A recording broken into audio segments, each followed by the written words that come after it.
জিকির করার সময় আমরা প্রিয় নবীর রেখে যাওয়া জিকিরকে আমরা কাটছাঁট করতেছি। قال النبي صلى الله عليه وسلم أفضل الذكر لا إله إلا الله। আল্লাহর হাবিব বলেন শ্রেষ্ঠ জিকির হলো লা ইলাহা ইল্লাল্লাহ, শ্রেষ্ঠ কালেমা লা ইলাহা ইল্লাল্লাহ, জান্নাতের চাবি লা ইলাহা ইল্লাল্লাহ, দুনিয়ার সেরা বাক্য লা ইলাহা ইল্লাল্লাহ। অথচ আমরা এটার মাঝখানে ভাঙিয়ে দিছি, ভাঙিয়ে এখন আমরা সওয়াবের নিয়তে জিকির করছি ইল্লাল্লাহ ইল্লাল্লাহ ইল্লাল্লাহ। প্রিয় নবী কোনদিন ইল্লাল্লাহ লফজে একবারও জিকির করেন নাই।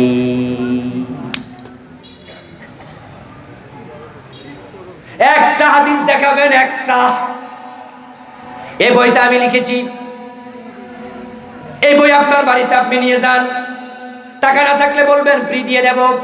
আপনার পীরের কাছে চলে যাবেন, আমার বইটা শো করবেন, সাদা একটা কাগজ দেবেন, 5 টাকার একটা কলম দেবেন, তারপরে বলবেন হুজুর এই যে ইল্লাল্লাহ জিকির আপনি আমাদের করাচ্ছেন, প্রিয় নবী তো এই জিকির আমাদের শিখাইছে, সুবহানাল্লাহ আলহামদুলিল্লাহ আল্লাহু আকবার লা ইলাহা ইল্লাল্লাহ সুবহানাল্লাহ বিহামদিহি সুবহানাল্লাহিল আযীম, আরো কত জিকির শিখাইছে। এখন ইল্লাল্লাহ শিখাইছে এমন হাদিস কই আছে? এই সাদা কাগজ আপনি একটু লিখে দিয়েন। আবুল কালাম আজাদ তো বলছে নাই, ও বেটারা আমি দিমু, বেটারা আমি সরি বলতে বাধ্য করবো, আমি ওয়াদা দিলাম।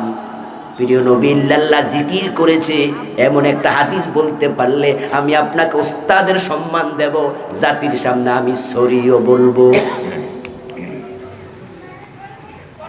কিন্তু আপনি পারবেন না দেখাতে। এই নিয়ে অনেক ভাইরা অনেক লাফালাফি করেছে, আমরা খুঁটা মেরে বসে গেছি, দেখাও তোমরা, নাই পাবে না। তখন তো বুখারীতে আছে ইল্লাল ইসখির, ওইটা দিয়া মিলাইয়া দিছে। কোরআনে আছে ওয়াইয়াগফিরুদ-দুনুবা ইল্লাল্লাহ, কই যে ইল্লাল্লাহ পাইয়া গেছি, ইস্তিসনা মুস্তাসনা মিনহুর কায়দা দিয়া দেখাইয়া দিছে। আমি প্রশ্ন করি মিয়া ভাই, আল্লাহর হাবিব কোন কোন লফজে জিকির করেছে? সব যদি হাদিসের কিতাবে থাকে, ইল্লাল্লাহ বললে এটাও তো থাকতো। তুমি নাহুর কায়দা দিয়া জিকির বানানোর অধিকার তোমারে দিল কে? নাহু নামক কিতাব, ওইটা কোরআন হাদিস বুঝার জন্য নাকি নতুন নতুন জিকির ইবাদত বানানোর জন্য? তুমি কি বোঝো না? নাহু সরফ হলো কোরআন হাদিস বুঝার জন্য, নতুন ইবাদত বানানোর জন্য না। নতুন কোন ইবাদত বানানোর কোন অধিকার আমাদের নাই। প্রিয় নবী সাল্লাল্লাহু আলাইহি সাল্লাম বলেছেন, দুরূদ যে ব্যক্তি যত বেশি পড়বে কিয়ামতের দিন সে আমি নবী মুহাম্মদের তত বেশি নৈকট্য পাবে। এখন সাহাবারা দুরূদ পড়তো সবচেয়ে বেশি। আমি দেখেছি একজন পীর সাহেব কেক কাটতেছে, ভিডিও দেখলাম, কেক কাটার সময় সবাই মিলে হেরামের কাপড় পরছে, সাদা কাপড় পরছে, হেরামের কাপড় একটা গায়ে দিছে আর একটা ফসরের নিচে পড়ছে, তারপরে বড় এক ছুরির মতো আইনা বলতেছে হ্যাপি বার্থডে টু ইউ ইয়া রাসূলুল্লাহ।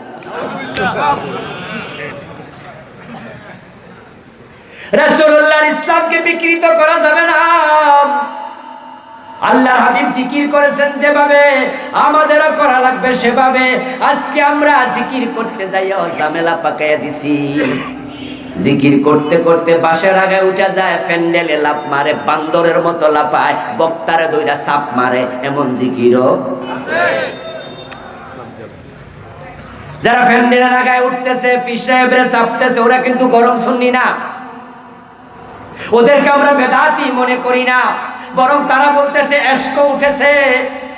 আমি প্রশ্ন করতে চাই, প্রিয় নবী যখন জিকির করতেন সাহাবাদেরকে নিয়া, কয়জন সাহাবী লাফ দিয়া গাছে উঠছে? দেখাও। বরং রাসূল ওয়াজ করেছেন, সাহাবীদের চোখের পানি বের হয়ে দাড়ি ভিজে ভিজে জমিন ভিজে যেত। জারাফাত মিনহাল উয়ুন ওয়া ওয়াজিলাত মিনহাল কুলুব, সহিহ বুখারীর হাদিস। প্রিয় নবীর আলোচনা শুনে আমাদের চোখ পানিতে ভিজে যেত, আমাদের অন্তর কোমল হয়ে যেত। রাসূলের সাথে বসলে আখিরাতের কথা মনে হতো, আল্লাহর ভয়ে কলিজাটা কাঁপতো। আর তোমরা এমন এশকওয়ালা, তোমরা এসব পীর সাহেবরে চাপ মারতেছো। এই ভিডিওর মাধ্যমে এই দৃশ্যগুলো কাফেরদের হাতে চলে যায়, তসলিমা নাসরিনের কাছে চলে যায়, ওই সালমান রুশদির কাছে চলে যায়, ওই যে আপনার বিদেশে বসে আছে নিজুম মজুমদারের কাছে চলে যায়। তখন তারা ইসলামকে নিয়ে হালকামি তামাশা করছে, ট্রল করছে। তোমাদের লাপালাপির কারণে নবীর ইসলাম আজকে হাসির পাত্রে পরিণত হচ্ছে। আল্লাহর মেহেরবানি। কয়দিন আগে দেখলাম এক পীর সাহেব, এক মুরিদ উনার কাছে গেছে, উনারে সাপ মারতে, সাপ মারার আগে উনি সর মারিয়া দিছে।